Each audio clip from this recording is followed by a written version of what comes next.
Fresh new approaches to the world's most historically proven asset class that will enable you to create more wealth and freedom than you ever thought possible. Jason is a genuine self-made multimillionaire who's actually been there and done it. He's a successful investor, lender, developer, and entrepreneur who's owned properties in 11 states, had hundreds of tenants, and been involved in thousands of real estate transactions. This program will help you follow in Jason's footsteps on the road to your financial independence day. You really can do it.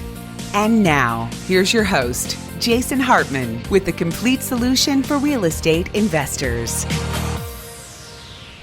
Welcome to episode 1631. Thank you for joining me today. And again, Happy New Year. The new year is off to a great start for real estate investors.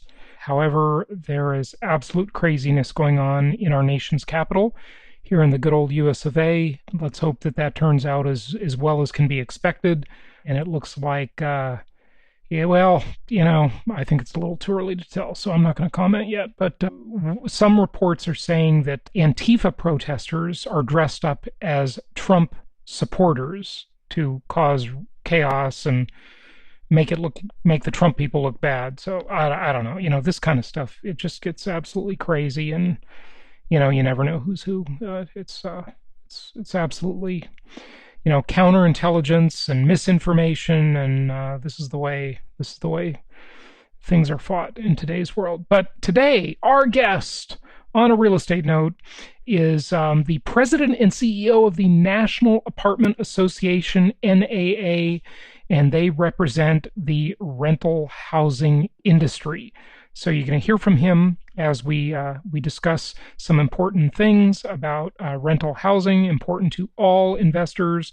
We're going to be talking about these moratorium issues, possible aid packages, whether it be through Section 8. And remember, I predicted way back in February a huge, which in COVID years, February is like a decade ago, even though it's not even a year ago, but it seems like a decade, the way things have been going. I predicted a huge expansion of rental housing assistance, and I also a move toward UBI, Universal Basic Income. As you know, we had presidential candidate Andrew Yang on the show before talking about UBI. Whether you like it or not, whether you agree with it or not, I think it's coming. That's my prediction. I don't think that that's all bad. I really don't. I'm coming to terms with it. It's like the prayer of St. Francis, right? Change the things you can and accept the things you can't change, or however it goes. There's more to it than that, but that's my quick answer. How do you like that? Yeah, there you go. So we'll have him on in just a moment. And boy, there is a lot to talk about. I don't know how we're going to do this with our new schedule in just 3 days a week, folks, but you're going to see more content on our YouTube channel. We just passed the 1 million view mark. We just broke 1 million views on YouTube, so be sure you check out our YouTube channel. We have 3 YouTube channels for the real estate oriented content. The new channel, it's not that new, but it's new enough. It's new to us. It's our newest channel. Just passed 1 million views. So thanks to all of you who subscribed and liked and comment on the videos. We really appreciate you watching, and we hear nice things from you. We hear you're getting a lot out of it. So we are happy to be of service. Of course, the Creating Wealth Show is 3 days a week, every Monday, Wednesday, Friday. And there's a lot of news to cover already, just a lot of news. But you're going to see a lot of this on the YouTube channel because a lot of it is visually oriented news. And really just make sure you're catching our YouTube content as well. Also, we've got 2 really good webinars coming up. I'm not ready to announce them yet. They're not finished and ready. But one of them is going to be all centered around the Portfolio Builder Calculator. It's taken a while to get this together, folks, but you're really going to like it. you're going to like that webinar. So that's coming up. Look for that. And then we've got another one for the Empowered Investor Network coming up as well. And we'll announce those when we can. Our contest is coming to a close. And by the way, I want to compliment some of you who've done some great quick videos. You're not required to do a video for this, but you can. And I mean, they're great. And that really, really helps you make your goals with your income property portfolio more real. When you bother to make a 3 or 5 minute quick little video about your plan, boy, that just cements it. It makes it real, it makes it solid, and it makes it much more achievable for you. And that financial freedom is going to come faster. It's going to be more likely to come in the first place if you make the video. So the contest is meant to, it's kind of like a personal trainer, right? To force you to do what you need to do, right? So we want to be your personal trainer. Sometimes we have to nag you. Sometimes we have to get you to do things you don't want to do, but we're going to pay you for it. We're paying $1,000, $1,000 cold hard cash for this. 2 winners will win $500 each. And like I said before, this is not a big giant bunch of people that have entered. You have a very high probability of actually being a winner. It's not like there are thousands of people entering this contest. It's small. It's a small number. Your odds are very good. So be sure you go to jasonhartman.com/contest and enter the contest. Okay, I want to do a little quick year in review before we get to our guest today and we talk about the rental housing industry, of which we are all so happy to be a part of. So 2020 was such a big, long year, and there was so much going on that I thought it would just be a good idea to do a little year in review. And I bet a lot of you don't even remember this because it seems like it was so long ago. But remember how last year started with this huge story of these terrible brush fires in Australia, where Australia was just burning down.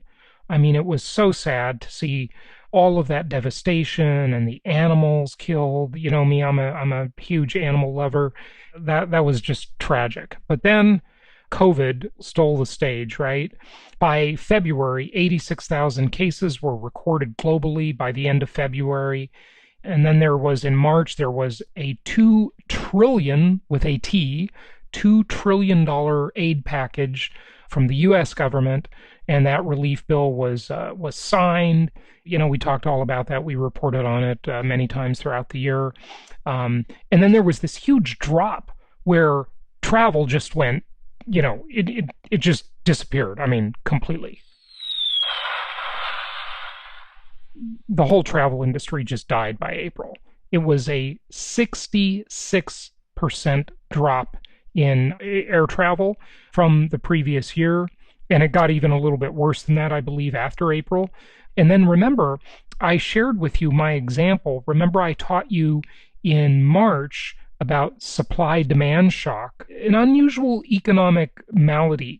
As I taught you about that, and I showed you an air travel example that I personally researched, it was really telling how that happened with air travel and how that economic malady of supply-demand shock occurred. And I predicted that would occur in housing. And boy, it sure did. I was right again. Sometimes you don't always want to be right, but hey, it's absolutely amazing what's going on with the real estate market. It is off to just a record pace again. I think it's going to be a banner year for investors this year.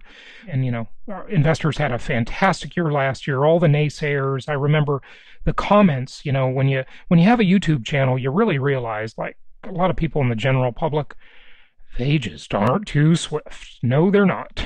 They are not too smart. And a lot of them gave me a really hard time for being so bullish. I remember on one video I did, I was asked by someone interviewing me, where's the real estate market going? And I said, the only true answer, and this was very early in the game, the only true answer I or anybody can give you is, I don't know. And I got all these trolling comments on that saying, of course he knows. He's being a real estate salesman. He's a permabull. He's just promoting real estate. He's always promoting real estate. And, these were the naysayers saying the market was going to crash. Well, ha ha, I guess I was right, wasn't I? I mean, I said I don't know. I was just being, accurate and humble.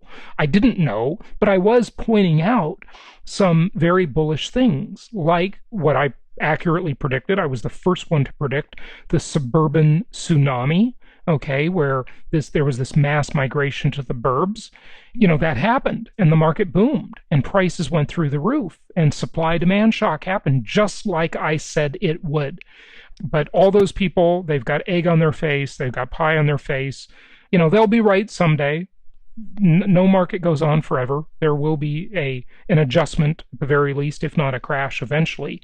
But, look at all the opportunity people miss out on the way to the next cycle, right? So don't be one of those people. Don't be one of those people. And then they'll say 3 years from now, see, I was right. There was a crash, but they missed 5 years of an upcycle. So, and of course, that as I've taught you, over the last 17 years, that income property is a multi-dimensional asset class.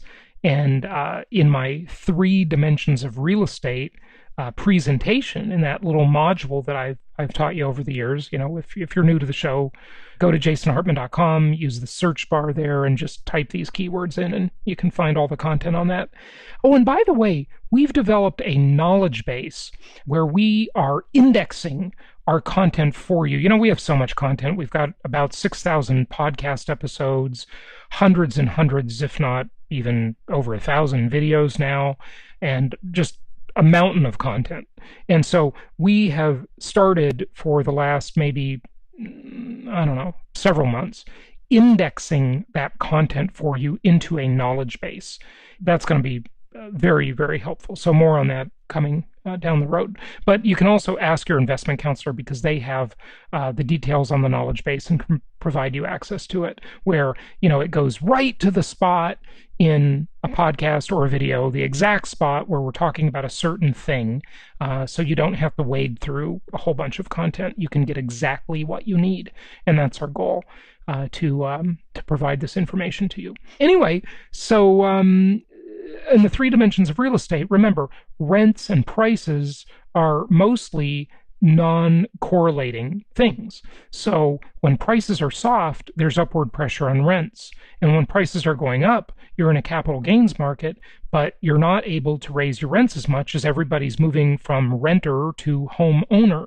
Whereas in the other cycle, where the prices are soft, it's the opposite. They're forced to stay in the renter pool, so our cash flow improves. So that's the beautiful thing about income property. You can make money always in any market if you just adjust your strategy. And we've been here for you for so many years to help you do that, and we'll be here for you for many more years to come to help you do that as well. So we had the aid package. We saw travel dry up. Of course, we had the George Floyd thing when, he died of the fentanyl overdose, obviously combined with some police brutality, but that was not his cause of death. But, what you hear in the media is what you hear. So that's a whole nother topic. It was an excuse to burn down cities and create a bunch of ridiculous ruckus by idiots who don't even know what they're protesting. And by the way, our fantastic governor here in Florida, who I hope runs for president in the near future, he is behind a bill that will allow people to shoot looters, as it should be. Okay, if someone is looting your business or burning your business down, why shouldn't you be able to shoot them? I mean, duh, that seems so obvious, right? But in today's nutso world, nothing makes any sense anymore. Of course, it has to be a righteous thing. You can't just shoot people. But and there would be a trial and so forth to find out, to make sure, some crackpot wasn't just shooting at people, right? But assuming that it's a true defense of life or property, but that's just what's called reasonable in like normal logic, not today's nutso the world has turned upside down logic, of course. Now, you probably forgot about this one, but I'm always talking about how Wall Street is the modern version of organized crime. And this was a foreign company, I think a German company. But remember Wirecard? That huge scandal? I didn't even have time to say much about that at all last year. But 2 billion euros, almost 2 billion euros went missing. Okay, so they just went missing. And who got those? Well, the CEO took the money, obviously, right? Or the CEO or the C-level people stole the money. And all the investors in the company got screwed. So, Wall Street, and it doesn't have to be Wall Street's just a metaphor. It could be any stock market, any investors in any business. They are subject to those 3 major problems when they don't follow commandment number 3, thou shalt maintain control. They're subject to investing with crooks or idiots or just people that are honest and competent, but take a huge management fee off the top for managing the deal. So that's a bad deal. Don't do it. Don't do it.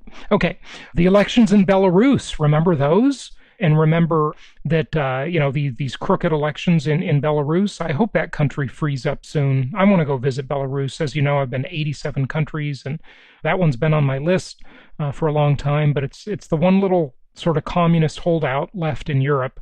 Hopefully we'll see some reform there, but it hasn't happened yet. In fact, one of our team members that works for us and does some work for my real estate tools company, he lives in Minsk in Belarus, and I'm always getting reports from him as to what's going on. So it's really interesting to have a global workforce working for your company, where you can get a lot of insight from people who really live there, and it's not filtered by the lamestream media. So the U.S. election, oh boy, I'm going to say it. I don't have a bleep sound effect. I can't say it because I can't bleep myself. What a SHIT show. Okay, there you go. This is a family-friendly show. But, that election was a scam. There is so much proof of just massive fraud. And regardless of whether or not the voter fraud would have turned the election, there was all sorts of pretext going into it by these disgusting big tech and social media companies who, now Google and Facebook are being sued for colluding to raise ad prices. They're being sued under antitrust. And Google, their employees have been so oppressed by these greedy scumbags that run the company that they formed a union. That's a first in Silicon Valley. More power to them. Power to the people. That's what I say. Power to the people. We'll see how that all goes. But yeah, the election, I don't know. Not even worth talking about it. The holidays were totally different. People stayed home. They didn't get to see their family, their friends a lot of times. And New Year's Eve, that was just really weird. The hypocrite Mayor de Blasio of New York City, or should I say New York Shitty,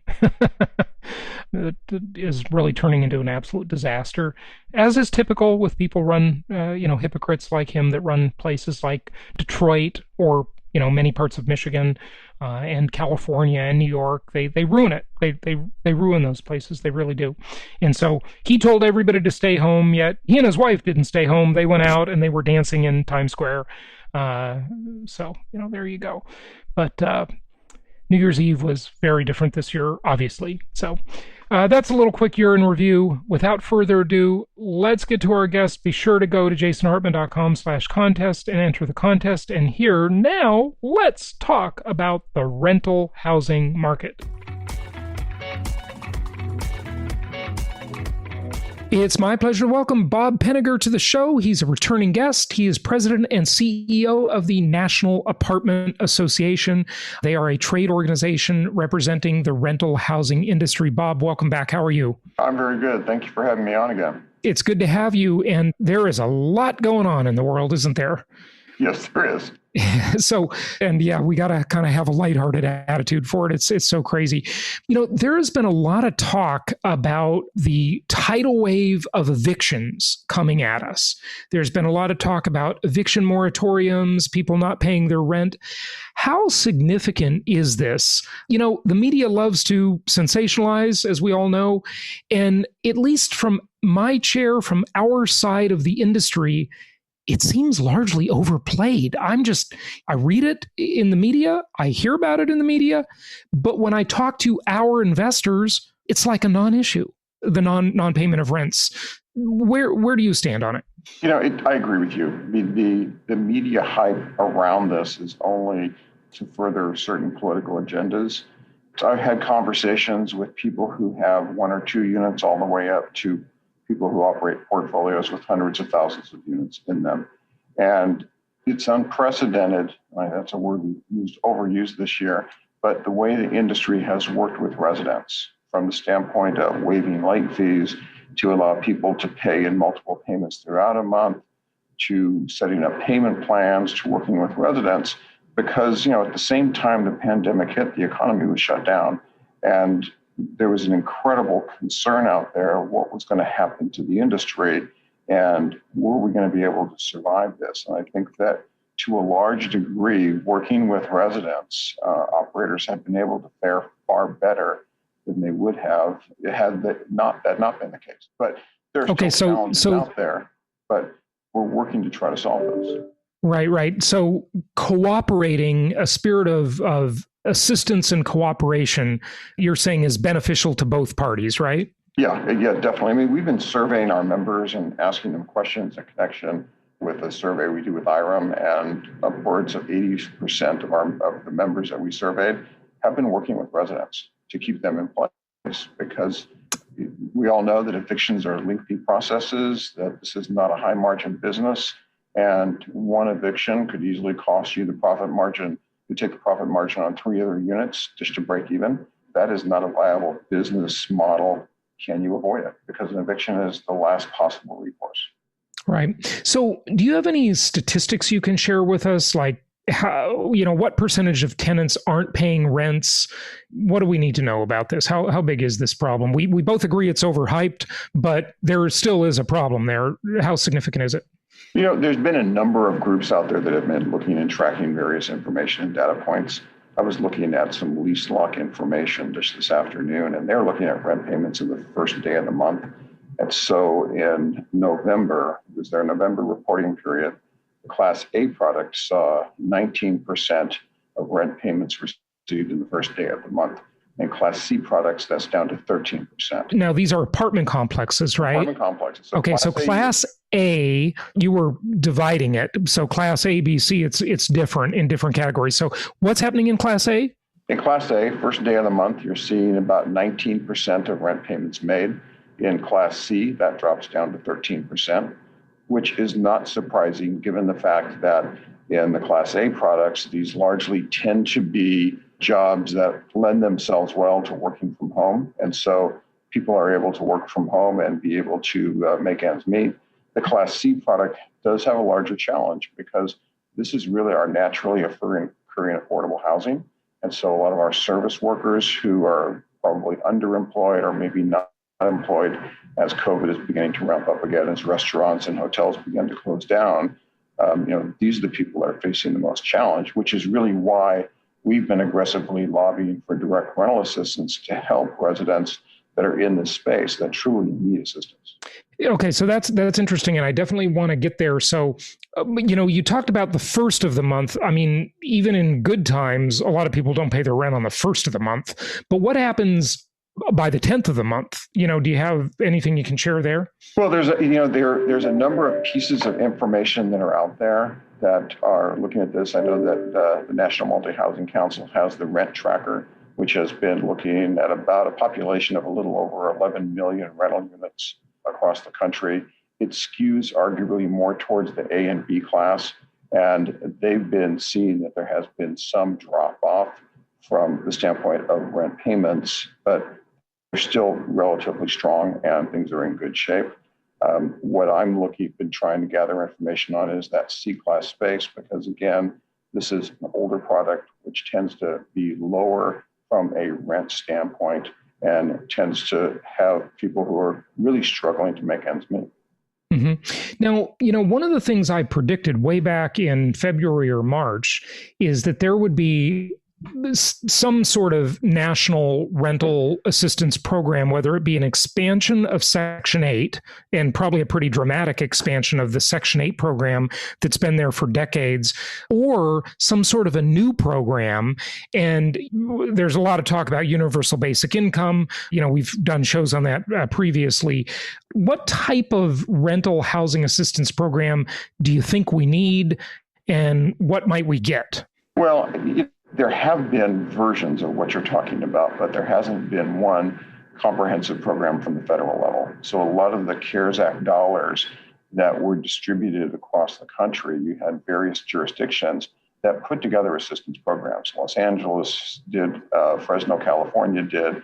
We've had Boston has put together programs. So there's a number of jurisdictions around the country that have put together programs based upon varying cases for need.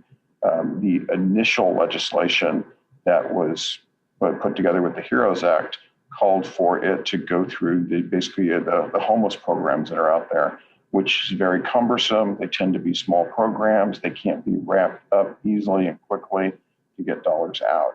We're waiting to see what comes out of the negotiations that are currently occurring between the Senate and the House of Representatives as to will they expand that out to a wider pool of resources. Because if they allow the states to then put together a program where monies can be distributed, it's going to be done likely far more efficiently than mandating a one-size-fits-all solution from the federal government all the way down to state and local levels. Mm-hmm. So this would be an entirely new program, not an expansion of Section 8, right?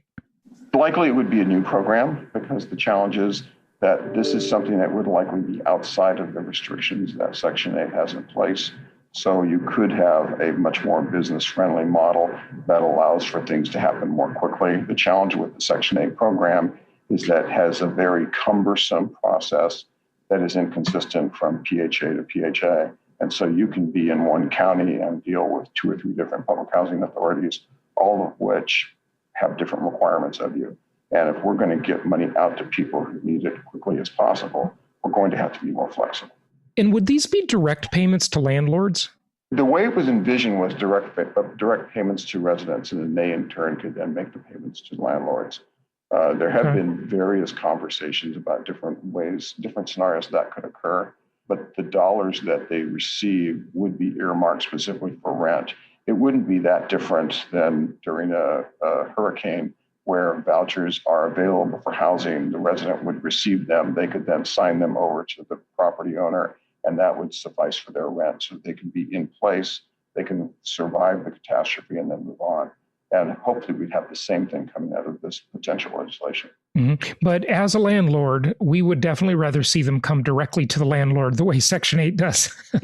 Yeah, ultimately you would. But, this is the challenge with this is things are moving. They move slowly, then they stop, then they break down, then they move quickly again. And so it's trying to get this process moving forward. The enemy of progress is perfection. I think we just need to get monies out there at this point in time and get those into the hands of people that need it. Because let's face it, July was when the stimulus dollars ran out from the CARES Act, and here we are in December. And Moody's.com had projected that by the time we get to January, we could have potentially $70 billion in unpaid rent across this country. And that is okay, but the problem with numbers like that drives me nuts when I hear the media or I see in an article they say $70 billion of unpaid rent. Compared to what? I don't know how much is usually paid. If you look at trying to break that number down, I saw one report that said it's on average about $6,000 per person that is having a challenge. I know that the apartment list had done a report, I believe it was going into September. So going into the month of September, they estimated that 32% of all renters went into September owing some amount of rent previous. And the challenge is if you get 1 month behind, you could probably dig yourself out of that. But if you are in a job saying making less than $50,000 a year and you get 3 months behind, it's going to be very difficult for you to dig yourself out of that in any sort of reasonable period of time. So, our concern is that those lost rents for those operators that are in that situation and working with residents could end up nothing at the end of the day if a bankruptcy is declared on the other side of COVID. Right. You reminded me when you were talking about the program initially of, I think it was Milton Friedman's prophetic statement that said, nothing is so permanent as a temporary government program. I'm sure you've heard that. It's a great line. What is the thought about the temporary or permanent nature of this expansion of the rental housing program? Because I don't know that, there are fundamental issues in our society that go way beyond COVID. I think COVID just exacerbated and accelerated a lot of these things, both good and bad. There are some definitely very good things that are coming out of this, no question. What do you think about that? The fact that it's not going to just be an expansion of Section 8, what does that tell us about it? Is it temporary? Is it permanent? Does maybe it become smaller? I don't know if any government program gets smaller, but maybe less people, they fall off the eligibility as the recovery occurs. What do you think about all that? Well, it's when the money goes away, the program will go away. And given the fact that what's being envisioned now is that the states would be running the programs, it would be an arm's length away from the federal government, which makes it more likely that things would wind down as we move beyond the crisis. But the challenge that we had before COVID, that we're going to have after COVID, is that we had a housing affordability crisis going into this. Oh, no question. But the industry can't build anything but Class A product just because of the cost of development and the construction costs make workforce housing impossible to build. It's funny. We do most of our work in the single family home side of the market in my company. Yeah. One of our contractors, a millennial, he kept watching all my YouTube videos and saying, "Well, I don't understand. If developers know that there's all this demand from millennials and soon to be Gen Zers," he didn't say that, but I'll say it, coming up, why don't they just build for it? And I said, well, they can't. The economics don't work. They would be glad to build for it if they could, but there's just no way because there is so much government regulation in environmental impact, in construction quality. You got to have every safety feature, all the, water saving features, the energy features, the quadruple pane glass. This stuff costs money. Yeah. So what do we do? It's many of the regulations and rules around building today are the result of very good intentions, but nobody really looked at the cumulative impact of all of these various things that have now been piled upon our development community. Yeah. So I think as a society, we need to ask ourselves, from a citizen's perspective, is it better to be homeless or living in your car than it is to be living in, what we would consider substandard building, that's warm and hopefully clean and, at least you can call it home, right? If we were to address issues of density, address issues of artificial restrictions on housing. If we're, as a society, we're living increasingly in urban areas, which means there's more and more competition for that land.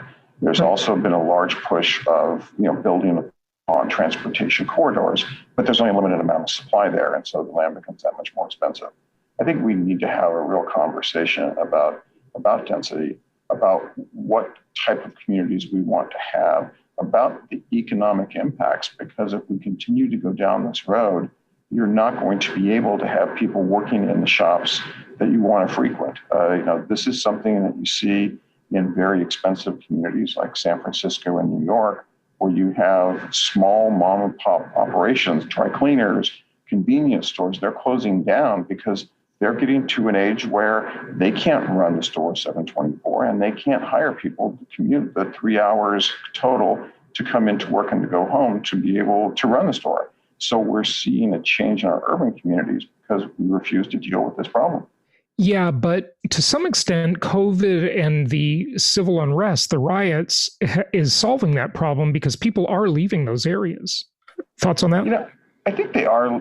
You're seeing that temporarily, but I think that people will ultimately return back to the urban cores. I think that what you're going to want to see more of, though, is more mixed use. So if you have a town that has decided that everything downtown is strictly going to be office space, and they're not going to have walkable communities, they're not going to have mixed use with apartments and other sort of things in the downtown space, those are the ones that are going to be challenged. And I think coming out of COVID, where people have figured out that you don't need to be in the office every day to be productive, that we're going to see over the next 10 years a shrinking of office space. And as a result of that, there'll be opportunities to take some of these areas and revitalize them with housing. Which areas? Urban areas? In the urban areas, and Yeah. in the urban and in the near urban areas. But that's been the trend for decades, and those urban areas are still super expensive. And it's not always just the density driving the real estate cost. It's simply the cost of construction. I mean, mixed use is super expensive to build because there's, more regulations on that. So, I don't know. I don't think the city holds that much allure anymore. I think once people discover, that they can work on Zoom, that a lot of the benefits of the city has really disappeared. As soon as those playhouses close and the restaurants and all of that stuff, and I admit it will come back, but that's going to be a long slog.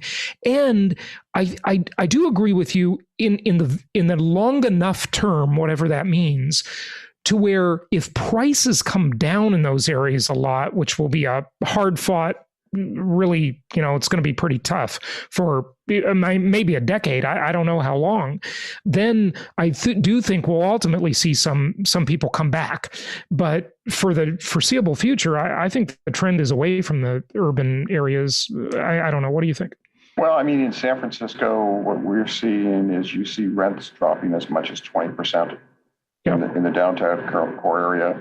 San Francisco, 60%. New York, same thing. New York. LA. So it's a 2 months, basically a 2-month reduction in rents. I think that you had a community in the older millennials that were probably within the next couple of years considering moving to more of a suburban environment. And I think that's accelerated that. But we also have Gen Z that's coming up right behind them, and they're younger and they're going to want a more urban environment. I think that you will see things coming back. You'll see green shoots in the urban areas. There's some downtown cities that are going to have more of a challenge than others. But when we had this revitalization of downtowns, there were some cities that were quick to change and there were others that were very slow to change. The conditions that brought people into those downtown areas, the walkability, they're still going to want that. I mean, we're sitting here in Arlington, Virginia, so we're 3 miles from DC, and we have a shopping mall next to us that was in decline that's been repositioned as a lifestyle center. We have office space. There's 1,200 apartment units that are going in all around us. Yeah, in the short term, is there some challenges with regards to rents? Yes. But will this area be revitalized right on a metro line? Yes, it will. And probably within a shorter period than we think, we'll see a recovery. Bob, you said the shopping mall was redesigned into a lifestyle center. What is a lifestyle center? So it went from a lot of retail that had been very run down to you have a theater in there. You have essentially an escape room type operation where people can come in and try to escape from whatever environment. There is have drinks and paint area. There is so it's that kind of stuff. And also there's retail entertainment combo. So it's more retail entertainment. So it becomes its own magnet destination. Mm-hmm. And then you see land use change in the area around it. Yeah. Yeah, interesting. Well, I know we've got to wrap it up and you've got another interview coming up. What, just give us any thoughts, any closing thoughts on anything. It doesn't have to be about what we talked about, just whatever the association is working on, seeing, what investors can look for in the future. Well, I think rental housing is still going to be in demand. So if you're an investor and you're looking at where should I be putting my dollars, I think that rental housing has been for the last decade plus your go-to place, and it's going to continue to be that. I think that technology, this advancement we've seen through COVID, is going to continue to occur. And I think that looking at new technologies and the way to do things more efficiently and more effectively are going to be the differentiators between the good operators and the great operators that are really going to be successful. So from that standpoint, I think that we need to look at investments in technology and really questioning, just because I always did it this way, is this still the same way I should be doing it? Because we had a almost 15-year easy upward run, and I had conversations with many people that said, yeah, I might be able to make a little more money or save some money, but it's not really broken yet, so I don't have to fix it.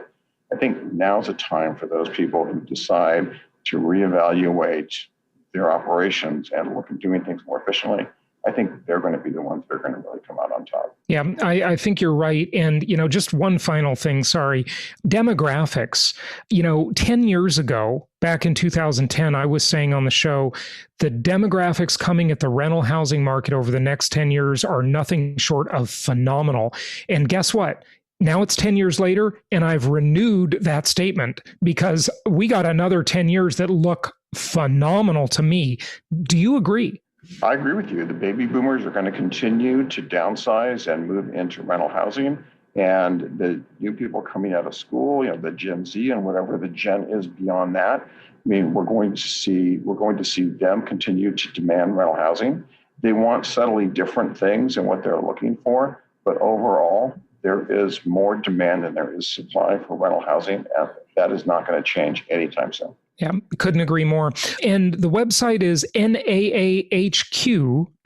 right? Yes, that's it. Thanks again for joining us. Thank you very much.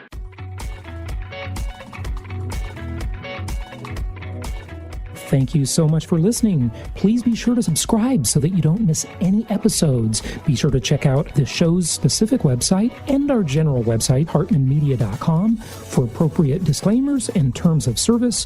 Remember that guest opinions are their own, and if you require specific legal or tax advice or advice in any other specialized area, please consult an appropriate professional. And we also very much appreciate you reviewing the show. Please go to iTunes or Stitcher Radio or whatever platform you're using and write a review for the show. We would very much appreciate that. And be sure to make it official and subscribe so you do not miss any episodes. We look forward to seeing you on the next episode.